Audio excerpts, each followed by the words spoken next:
আমরা প্রতিদিন প্রতিনিয়তই একটি রোগের কথা শুনে থাকি, সেটি হলো স্ট্রোক। যে কোনো সময় যে কোনো মানুষের এই স্ট্রোকটি হয়ে থাকে। আর এই স্ট্রোকের মধ্যে সবথেকে পরিচিত যে নামটি সেটি হলো মিনি স্ট্রোক। তো চলুন আজকের এই ভিডিওতে আপনাদের জন্য থাকছে মিনি স্ট্রোকের লক্ষণ এবং এ থেকে কিভাবে বাঁচা যায় সেক্ষেত্রে কিছু সতর্কতা। তো দর্শক, মিনি স্ট্রোকের লক্ষণ জানার আগে চ্যানেলে নতুন হলে অবশ্যই চ্যানেলটিতে লাইক, কমেন্ট এবং সাবস্ক্রাইব করুন। পূর্ণাঙ্গ স্ট্রোকের তুলনায় কম সংখ্যাপূর্ণ স্ট্রোক হলো মিনি স্ট্রোক। বিশেষজ্ঞরা বলছেন মিনি স্ট্রোকের রোগীর পূর্ণাঙ্গ স্ট্রোকে আক্রান্ত হওয়ার ঝুঁকি বেশি থাকে। বর্তমান সময়ে জীবনযাপনে যে রোগগুলোর সংখ্যা সবথেকে বেশি বেড়ে গেছে তার মধ্যে অন্যতম হলো স্ট্রোক।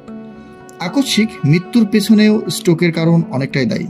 তাই সাবধানতা অবলম্বনে জানা প্রয়োজন মিনি স্ট্রোকের উপসর্গের বিষয়।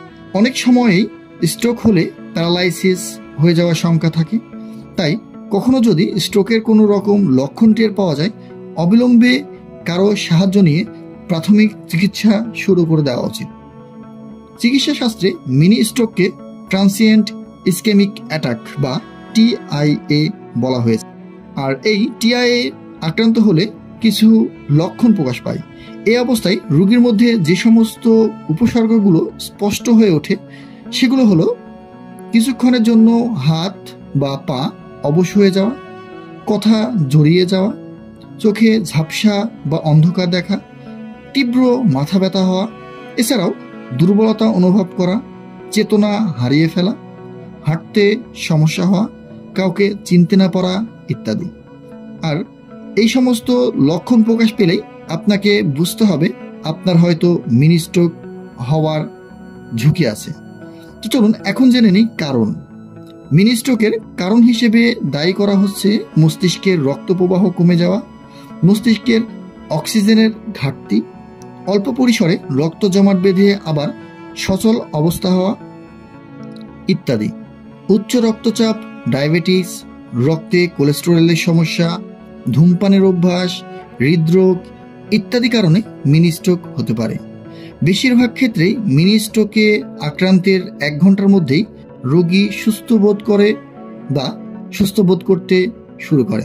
তবে অনেক রোগীর ক্ষেত্রে এই সমস্যা 24 ঘন্টা পর্যন্ত স্থায়ী হতে পারে। এ কারণে মিনি স্ট্রোক বা ট্রান্সিয়েন্ট ইসকেমিক অ্যাটাক বা TIA নিয়ে কেউ মাথা ঘামায় না। সবাই এটিকে সাধারণ কোনো অন্য রোগের লক্ষণ ভেবে এটিকে অবহেলা করে এবং পরবর্তীতে এ নিয়ে অনেক বড় সমস্যার সৃষ্টি করে ফেলে। চিকিৎসকরা বলছেন মিনি স্ট্রোককে গুরুত্ব দিতে হবে। আক্রান্ত হলে লাইফস্টাইলের নিয়ন্ত্রণ ও জীবনে কিছু নিয়ম মেনে চলতে হবে। এছাড়াও উচ্চ রক্তচাপ, ডায়াবেটিস, ওজন নিয়ন্ত্রণের পাশাপাশি লবণ, চিনি, চর্বি ও তেলযুক্ত খাওয়ার পরিমাণ কমাতে হবে। ধূমপানে আসক্তি থাকলে তা এড়িয়ে চলতে হবে। চিকিৎসকের পরামর্শ নিয়ে মেনে চলতে হবে। আর যদি মিনি স্ট্রোকে আক্রান্ত হয়েই পড়েন তাহলে অবশ্যই দেরি না করে একজন বিশেষজ্ঞ ডাক্তারের পরামর্শ অনুযায়ী ওষুধ সেবন এবং লাইফস্টাইলের পরিবর্তনের মাধ্যমে সুস্থ থাকার চেষ্টা করতে হবে। আর যে সমস্ত কারণে এই মিনি স্ট্রোক হয় সেগুলো থেকে অবশ্যই দূরে থাকতে হবে। আজকের ভিডিও এ পর্যন্তই। ভিডিওটি ভালো লাগলে অবশ্যই চ্যানেলটিতে সাবস্ক্রাইব করুন। ধন্যবাদ সবাইকে। দেখা হবে অন্য কোনো পরামর্শমূলক ভিডিও নিয়ে। সে পর্যন্ত ভালো থাকুন, সুস্থ থাকুন। ধন্যবাদ।